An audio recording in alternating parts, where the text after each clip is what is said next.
What's going on today, guys? Today I'm going to review the greatest backpack blower ever made. Well, I don't know, but I've had fantastic success with the 8500s, the 8050s, and now they have graduated up to the 8550. So let's dig into it and check it out. It's raining. Ain't nothing else to do, so here we go.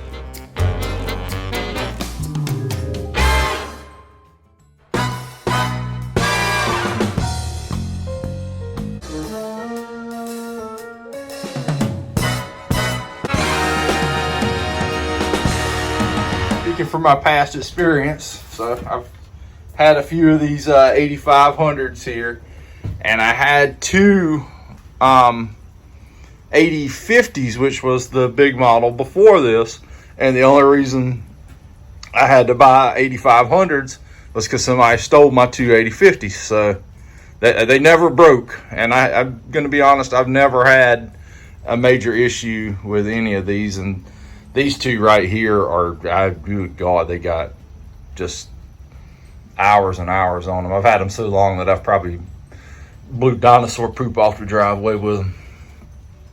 They're old. And I just, just for the sake of upgrading and being new, I went ahead and got one of these 8550s. There's nothing wrong with either one of these. So I didn't really need one, but I wanted one. All right, here's a cool feature I just noticed. The little sticker on the pull start is reflective. So if you're out there blowing at night, you see it? If you're out there blowing at night, somebody will see you and won't run over you. That makes it worth it right there, right? Whenever anybody talks about buying lawnmowers, it's kind of a Chevy Ford argument, They're all gonna have pretty much the same drive system in them, and they're gonna have a Kawasaki or a Kohler motor for the most part. The one you gotta pick is the one that you think's got the best dealer and the way that you like that they have packaged those components together. But when we go into handheld equipment, it's a whole nother animal. Back years ago, they passed something called the Clean Air Act, and I don't know the particulars of it, but I know that it pretty much knocked the two-stroke engine, whatever you call it, industry on its ear. But what sets handheld equipment apart to me is the way that they have built their engines to adapt and meet the requirements of the Clean Air Act. So Redmax has one of the true two-stroke engines. It's not a four-mix style engine. We saw Shindai would do some of that back then, and Steel. I had a whole slew of the original Steel four-mix stuff, and man, it did not last. It just did not last, and it was aggravating, and it required maintenance to keep it, keep the valves adjusted and stuff. And I think there's one up there, but all the ones I had back then are long gone. But I've had just amazing durability out of this Redmax stuff, and it's because of the way the engine is built. They call it the Stratocharge. I don't really know what that means, but that what they have been able to do is one of the few companies that can build a two-stroke engine, a true two-stroke engine. So it's durable, turns RPMs like a screaming Mimi. It's got plenty of power in a small, lightweight package. So let's dig in, there it is, and talk about the 8550 a little bit. Right, there it is in all its glory. Got this big giant air filter up here in the top. That's the same, the 8500 and the 8050, all those still had the same air filter, but a big old air filter. And what looks improved on this one, she got you a mega tube on it. I guess that's gonna boost up your CFMs at the nozzle Pretty straightforward handle with a little adjustability in it here. You can slide it forward and back to kind of meet your arm length requirement. It's got good mobility in these Redmax blowers as far as how this goes. I don't know if the big steel does, but I've got a steel bug killer blower, and this thing doesn't rotate like that, which keeps the thing kind of tight, in my opinion. The hose there kind of tight, and I can't move it around like I want to. You got a padded back on them here like they all do, and it's got a little airflow in it, so it'll pull air into that and kind of cool your back a little bit. Big, thick, heavy padded straps.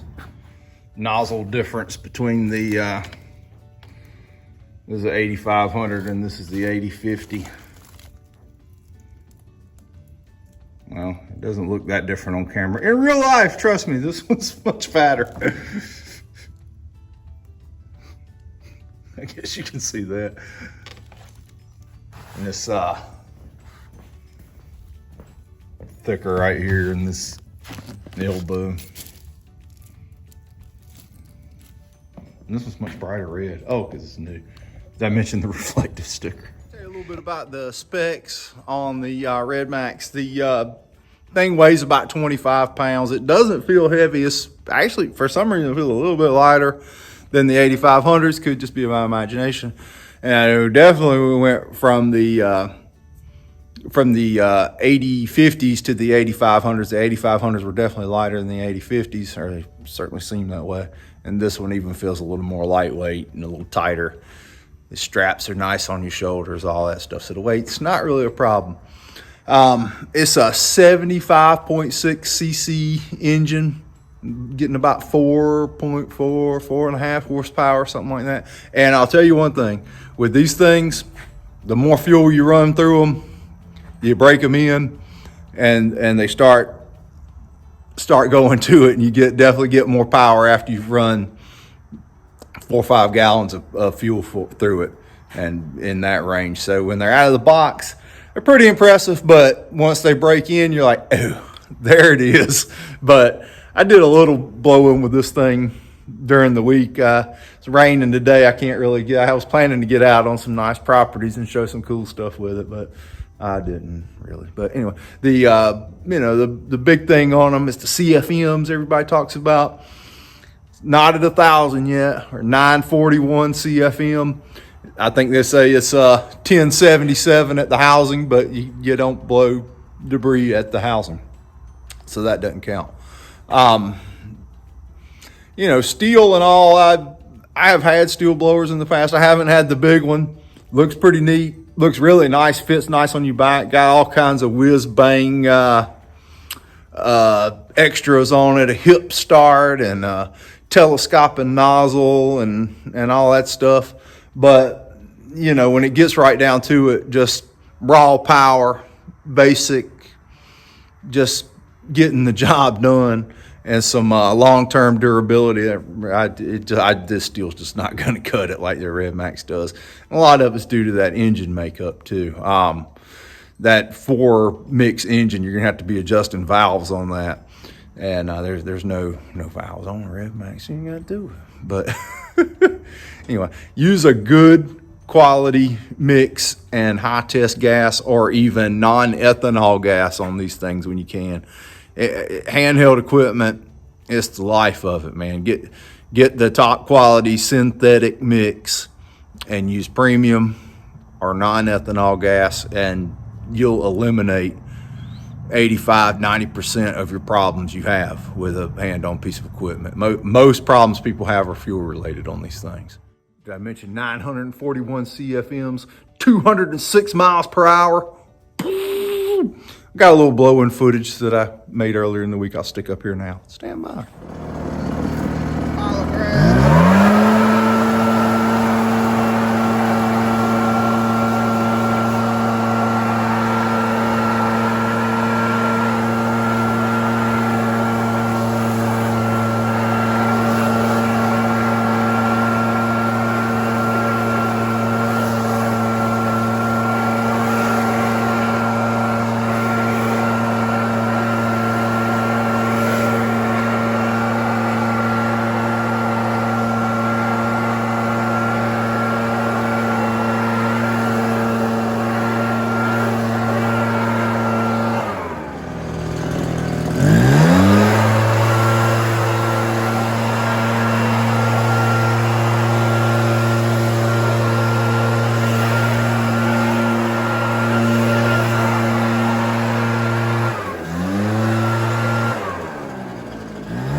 Specs wise, the EBZ 8550,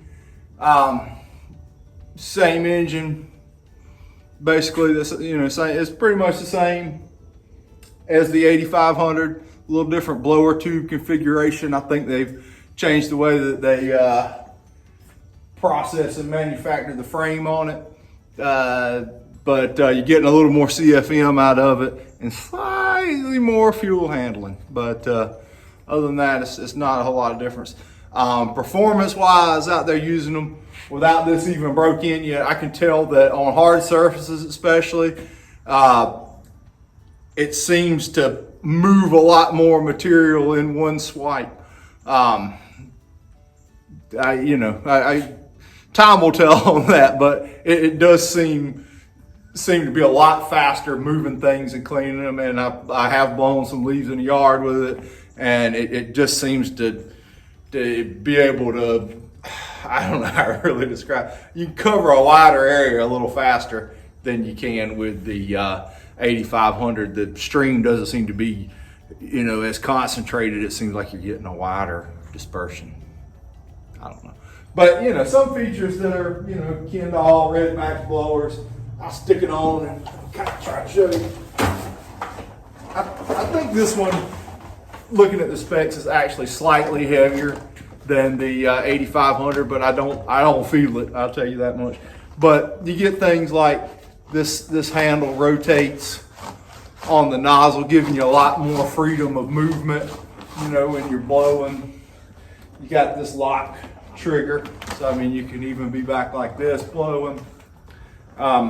I did make the mistake to watch some of the other reviews on YouTube just to see what the other guys were talking about, and I heard some people talking about these tubes falling apart.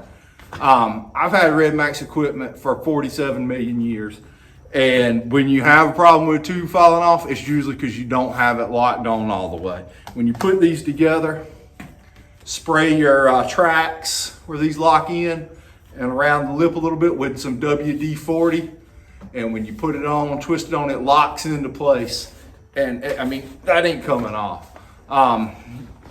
But as far as how it's laid out and how it feels, it's just comfortable to me. That's what I like. The steel seemed kind of restrictive. I couldn't move it but like this, but with this thing you can do anything. But some whiz bang features on the steel, like the telescoping nozzle and stuff, are cool, I guess. I don't know when you'd use that, blowing up in the shrubs and stuff, I guess. But the air filtration system, I could take it apart and show you, and I guess I will, but there's a big old air filter in there, but there's also some little intake tubes, and that's where the air comes up in it, and it kind of creates a cyclone effect, and the larger debris doesn't even make it to the air filter. It pushes it back down, and it comes out, and you blow it back out. It's not even getting to your engine. And then you've got a pre-filter and an actual pleated air filter, like you'd see on a car, up in this top part. And it's real easy to get to. You just unscrew two knobs and take it off. There's also vibration dampening on the frame. I don't know if you can see them. There's some little rubber bumpers right there that keep the, see if you can see it shaking, but it keeps the engine isolated from the actual backpack frame. So it just, you don't get a lot of that vibration from the engine directly onto you in the backpack frame. But as far as parts on these things, build quality, I'm trying to think if I've ever had to replace anything on a Redmax blower. I had to put one of these on one of them, and it's just because it stayed bent in a particular direction all the time, hanging up on my rack, and it got a crease in it. And it didn't have a hole in it. It just had a crease, and I didn't know if that was affecting performance or not. But Redmax over steel, engine-wise, ain't even no comparison. Parts like coils, a steel eats a coil, or at least the older ones do. I can't really speak for the newer stuff. I have never, ever, ever, ever, never put a coil on a piece of Redmax equipment, and I bet I got, or have had through the years, 15 or 20 pieces of it. Never had to put a coil on a one. You got a lifetime warranty on the coil, and I guess that's why, because if you don't ever have to replace it, I can tell you I'll warranty it forever and I'll never have to worry about it. And the way that Redmax complies with the Clean Air Act, you know, with a true two-stroke stratocharged engine. Some companies use the 4-mix, so you can have valves to adjust, so there's maintenance. Echo uses a catalytic converter on their muffler, and so that's, you know, there's going to be inherent problems there too over time. But as far as durability and running day to day, every day, dependability, I mean, you just can't beat this Redmax stuff. And like I said, I've got all of it, love it. Well, here's one right here. The hedge trim. When the leaves get going good here, I'll obviously do some more videos showing it moving some leaves, and as I spend some more time with it, I'll tell you if anything I come up with that is an issue with it. I can't imagine there will be, unless there's something vastly different about that than the old ones. I will tell you one thing that I have discovered over the years on these. They run so lean that some of the oil doesn't burn and comes back into this elbow right here. So if you get one that's running crappy, it might just be filling up with oil. So every now and again, take this elbow off and see if it's full of oil. And just for fun here, try to do this one-handed. See if there's anything in it. Yep.